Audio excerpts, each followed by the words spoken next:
Horns are used in applications where speech is the main priority.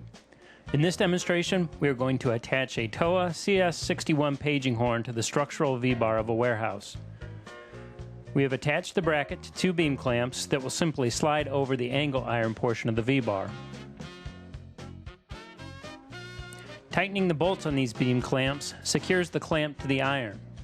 All that then remains is to attach the horn to the bracket, complete the terminations, and angle the horn as desired.